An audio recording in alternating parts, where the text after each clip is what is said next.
Diamond হারবারে party চেয়ারম্যানকে প্রার্থী করা নিয়ে সর্বোচ্চ নেতৃত্ব সর্বোচ্চ গুরুত্ব দিয়েই আলোচনা চালাচ্ছে। দু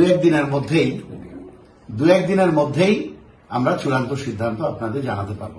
আসন্ন লোকসভা নির্বাচনে পশ্চিমবঙ্গে 42টি আসনে প্রতিদ্বন্দ্বিতা করার জন্য বিভিন্ন রাজনৈতিক দল তারা ইতিমধ্যে প্রার্থী তালিকা ঘোষণা করছে। কোন কোন আসনে প্রতিদ্বন্দ্বিতা করবে তার চূড়ান্ত তালিকা প্রস্তুত করছে। তারই প্রস্তুতিতে সাম্প্রদায়িক ফ্যাসিবাদী বিজেপিকে এই বাংলায় পরাস্ত করতে এবং দুর্নীতিগ্রস্ত এবং বিজেপির দোসর স্বৈরাচারী তৃণমূল কংগ্রেসকে পরাস্ত করতে আমরা সকলেই বদ্ধপরিকর এবং আইএসএফও এই অঙ্গীকারে অঙ্গীকারবদ্ধ। সেটাকে লক্ষ্য রেখেই বিগত বিধানসভার মতোই আমরা বামেদের সঙ্গে আলোচনার রাস্তায় গিয়েছি এবং সেই মোতাবেক পরপর 3টে বৈঠক আমাদের হয়েছে। প্রথম দিকে আমরা 20টির বেশি আসনে প্রতিদ্বন্দ্বিতা করার কথা জানালেও জোট রাজনীতির স্বার্থে বিজেপি এবং তৃণমূল কংগ্রেসকে পরাস্ত করার স্বার্থে আমরা সেটা 14টা আসনে প্রতিদ্বন্দ্বিতা করার কথা জানিয়েছিলাম। তারপরেও জোট রাজনীতির স্বার্থে আমরা শর্ট আউট করে তৃতীয় বৈঠকে 8টি আসনে প্রতিদ্বন্দ্বিতা করার কথা জানিয়েছি বামফ্রন্ট নেতৃত্বকে এবং আমরা যে 8টি আসনে প্রতিদ্বন্দ্বিতা করতে চাইছি জোটের পক্ষে সেই 8টি আসন আমরা জানিয়ে এসেছি এবং আজকে আমাদের রাজ্য কমিটির বৈঠক থেকে সেই 8টি আসনের নাম চূড়ান্ত হয়েছে।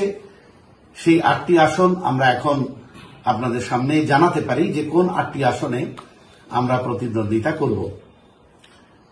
উত্তর 24 পরগনার বারাসাত এবং বসিরহাট এই দুটো কেন্দ্রে আমরা প্রতিদ্বন্দ্বিতা করব জোট প্রার্থী হিসাবে। দক্ষিণ 24 পরগনার মথুরাপুর এবং যাদবপুর কেন্দ্রে আমরা প্রতিদ্বন্দ্বিতা করব। হাওড়া জেলার উলুবেড়িয়া কেন্দ্রে, হুগলি জেলার শ্রীরামপুর কেন্দ্রে, মালদা জেলার মালদা দক্ষিণ কেন্দ্রে এবং মুর্শিদাবাদ জেলার মুর্শিদাবাদ কেন্দ্রে আমরা প্রতিদ্বন্দ্বিতা করছি। এই 8টি আসনের তালিকা আমরা ঘোষণা করলাম।